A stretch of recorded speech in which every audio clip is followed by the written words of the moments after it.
Jadi harapannya penduduk tumbuh seimbang itu dengan TFR jumlahnya 2,1, NRR-nya adalah 1 gitu. Jadi tetap ada perempuannya gitu. Oke, jadi dengan angka Sumut yang sudah 2,48 ini sudah bisa dikatakan ya kalau Sumut juga sudah menuju ke replacement level seperti itu. Bisa, iya. Oke.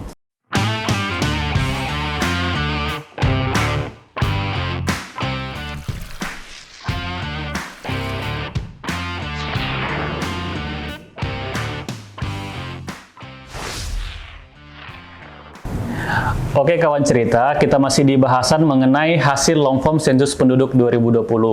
Jadi di part sebelumnya kita sudah membahas nih secara detail mengenai fertilitas. Sekarang kita akan lanjutkan mengenai indikator-indikator lain yang dihasilkan dari long form sensus penduduk 2020. Masih bersama dengan narasumber kita, Kak Tina. Oke Kak, kemarin kan sudah kita bahas yang mengenai kelahiran, fertilitas ya. Nah sekarang yang tentang mortalitasnya nih Kak, coba dijelaskan gitu indikator-indikator yang dihasilkan terkait mortalitas dari LFSP 2020 ini. Oke, saya jelaskan untuk indikator mortalitas. Maksudnya mortalitas ini kematian ya? Kematian, oke. Indikator kematian apa saja sih yang dihasilkan dari long form sensus penduduk 2020 ini kan gitu ya? Iya. Nah, salah satunya yaitu IMR. IMR itu infant mortality rate atau angka kematian bayi. Jadi jumlah kematian bayi per 1.000 kelahiran penduduk itu angka IMR itu. Jadi di tahun 1971 ya hasil SP kita itu ada 121 kematian bayi per 1.000 kelahiran hidup. Tetapi sudah sangat menurun drastis juga di tahun 2020 ini menjadi 18 ada kelahirannya, kematiannya per 1.000 kelahiran penduduk. Itu angka IMR-nya, infant mortality rate. Kemudian indikator yang lainnya yang dihasilkan dari long form ini yaitu angka CML, child mortality rate. Jadi angka kematian anak ini sebanyak 3,1 per 1.000 anak. Jadi ada kematian 3 orang anak per 1.000 anak, per 1.000 anak umur 1 sampai 4 tahun. Itu angka CMR kita, child mortality rate. Kemudian ada satu lagi indikator yaitu under 5 mortality rate. Ini yang termasuk tadi tujuan penurunan SDGs ya. Under 5 mortality rate yaitu di sini sebenarnya maksudnya adalah angka kematian balita. Angka kematian balita. Jadi bisa dijumlahkan dari IMR ditambah dari CMR tadi. Iya, angka kematian bayi ditambah angka kematian anak, inilah angka kematian balita. Under 5 mortality rate. Jadi untuk hasil LF kita untuk under 5 mortality rate-nya yaitu sebanyak 21,37 per 1.000 balita. Jadi ada 21 kematian per 1.000 balita. Ini yang termasuk tadi ya target SDGs pengurangannya. Untuk indikator selanjutnya yaitu maternal mortality rate atau MMR. Jadi angka kematian ibu. Angka kematian ibu ini dari ibu pada saat dia hamil, pada saat dia melahirkan, dan pada saat masa nifasnya. Jadi untuk hasil long form ini ada 158 per 100.000 kelahiran hidup. Jadi ada 158 kematian per 100.000 kelahiran hidup. Itulah angka maternal mortality rate dari hasil long form sensus penduduk 2020. Oke. Dan di sini yang dimaksudkan tadi pada saat hamil, kelahiran, dan pada saat masa nifas atau setelah kelahiran gitu ya. Nah ini maksudnya kematian yang disebabkan karena kehamilan dan kelahirannya Kak ya? Bukan karena sakit, karena kecelakaan, bukan ya? Oke, jadi tadi ada sebanyak 158 gitu ya. 158. Nah, tadi kan yang perlu juga kita apresiasi nih yang angka kematian bayinya nih ya. Dari tahun 1971 sampai sekarang itu sudah menurun drastis. Nah, tentu salah satu ini disebabkan karena peningkatan prasarana kesehatan seperti itu Kak ya. Benar. Oke, jadi sudah bahas nih tentang fertilitas sudah, tentang yang mortalitas juga sudah. Nah, ada juga tuh dari hasil LF ini kita bisa lihat data tentang migrasi. Nah, coba bisa dijelaskan Kak, migrasi itu apa dan data indikator migrasi apa saja yang dihasilkan dari LF ini? Oke. Jadi lumayan lengkap dalam form ini. Kita juga melihat migrasi di sini maksudnya perpindahan penduduk kan gitu. Yeah. Nah, jadi yang dihasilkan dari long form ini adalah ada migrasi, ada dua, migrasi seumur hidup dan migrasi recent. Nah, migrasi seumur hidup itu maksudnya bahwa seorang penduduk itu tempat dia lahir dengan tempat tinggalnya itu berbeda. Itulah migrasi seumur hidup. Kalau misalnya migrasi masuknya, berarti migrasi masuk seumur hidup berarti bahwa dia dulu itu lahirnya di provinsi lain, tapi tinggal di Sumatera Utara. Itulah migrasi masuk seumur hidup. Kebalikannya dengan migrasi keluarnya, migrasi keluar seumur hidup bahwa dia dulu lahirnya di Sumatera Utara, tetapi sekarang tinggalnya di provinsi lain. Itulah migrasi keluar seumur hidup. Tapi kalau migrasi recent, ya migrasi recent itu perpindahan penduduk ini berbeda tempat tinggalnya dari tempat dia tinggal sekarang dengan 5 tahun yang lalu. Itu migrasi recent. Jadi kalau migrasi recentnya masuk, berarti dulu dia tinggalnya di 5 tahun yang lalu dia tinggal di provinsi lain ya, dan sekarang dia tinggal di Sumatera Utara. Tapi kalau keluar berarti dulu 5 tahun yang lalu di Sumatera Utara, tetapi sekarang dia tinggal di provinsi lain. Sebagai contoh nih ya, kawan cerita ya, ini Kak Tina ini dia lahirnya di Boyolali ya, di Jawa. Sekarang sudah tinggal di Sumatera Utara. Jadi bisa dikatakan kalau Kak Tina ini sebagai migrasi masuk di Sumatera Utara. Migrasi masuk sumber hidup di Sumatera Utara. Karena lahirnya di Jawa, tapi tempat tinggal sekarang di Sumatera Utara. Jadi angkanya hasil migrasi dari LF berapa tuh Kak? Dari hasil long form sensus penduduk 2020 itu migrasi masuknya ya, migrasi masuk seumur hidup itu ada 3,77. Ada 3 orang atau 4 orang lah ya, dibulatkan ada 4 orang itu dari 100 orang penduduk itu dia masuk ke dari dulu dia lahirnya di provinsi lain, sekarang tinggal di Sumatera Utara. Jadi ada 4 orang tuh yang seperti itu. Kemudian kalau migrasi keluarnya itu ada 13 orang, 13,74. Jadi dulu dia lahirnya di Sumatera Utara, kemudian sekarang tinggalnya keluar nih ada 13 orang. Jadi lebih banyak ternyata orang yang keluar gitu ya. Dari keluar ke Sumatera Utara. Lahirnya dulu di sini nih, sekarang keluar. Jadi kalau kita lihat netonya itu minus jadinya untuk Sumatera Utara.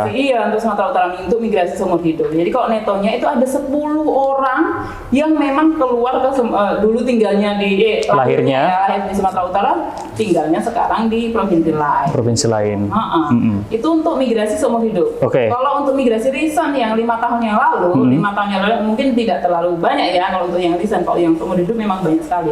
Kalau untuk recent itu yang masuk itu sekitar 1 orang dari 1,33. 1 orang itu dari 100 orang 1 orang itu masuk gitu ya. 5 tahun yang lalu dia tidak tinggal di Sumatera Utara tapi sekarang tinggal. Kemudian keluarnya itu ada 1 juga. Jadi hampir imbang ya. Hampir imbang.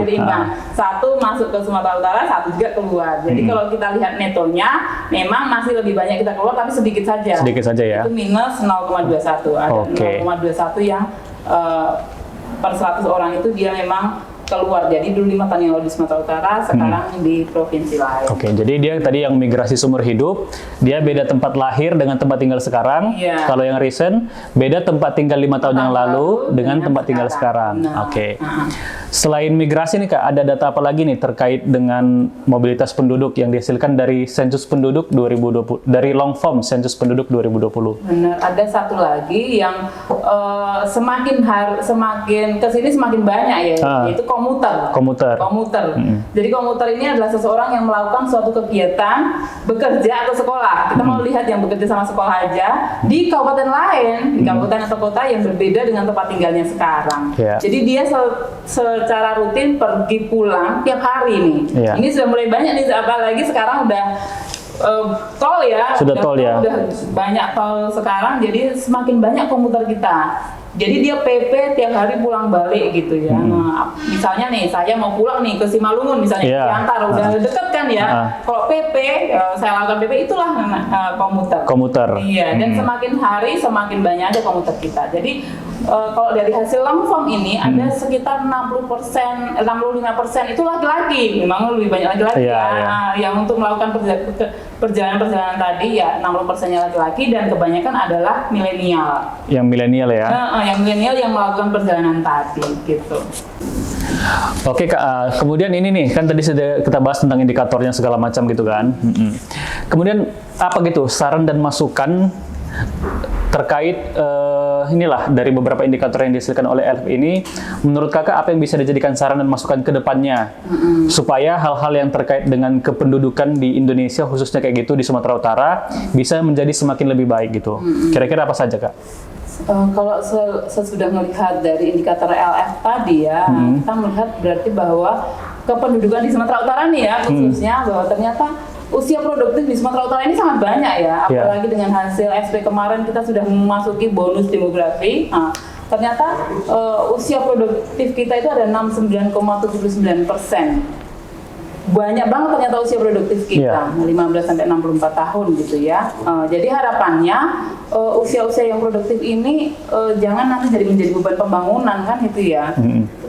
Udah saking banyaknya orang-orang yang muda-muda ini tadi malah jadi beban pembangunan, malah jadi masalah lagi kan gitu. Harapannya ini ada mungkin dikasih kesempatan kerja, kemudian mungkin pelatihan-pelatihan di situ ya untuk anak-anak yang ini tadi nih yang produktif, sebenarnya sangat produktif sekali, bahkan kita di 2020 udah mencapai bonus demografi gitu ya, itu yang penting. Kemudian juga kalau kita lihat usia 0 gitu, usia 0 kita masih banyak sebenarnya, 0 tahun ya kelahiran, tetapi ngelihat dari TFR kita, dari hasil langkah yang turun ya, mulai turun nih sekarang. Nah, di sini berarti mungkin ke depan ini untuk anak-anak yang kelahiran bayi ini sudah mulai bagus nih berarti ya. Mungkin program KB kita udah jalan nih di Sumatera Utara. Iya benar, udah mulai bagus, mungkin lebih mungkin dipertahankan dan mungkin lebih ditingkatkan kalau bisa ya sampai ke 2,1 tadi ya.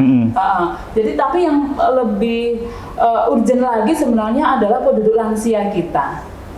Kalau kita lihat dari hasil SP 2020-nya ya, yang SP Septembernya itu lansia kita itu sudah naik dari 2010 itu 3,88%, nah sekarang sudah naik menjadi 5,06%. Kalau kita lihat hasil SP 2020-nya, itu kita lihat per generasi, ini ada ya, generasi baby boomer, itu umurnya 56 sampai 74 tahun, itu ada sekitar 10%.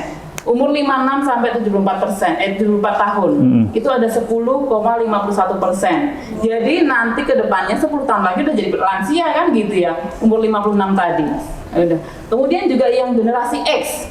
Generasi X itu umurnya 40 sampai 55 tahun, itu ada 19,68%. Nah nanti ke depannya di 20 tahun lagi dia akan menjadi lansia.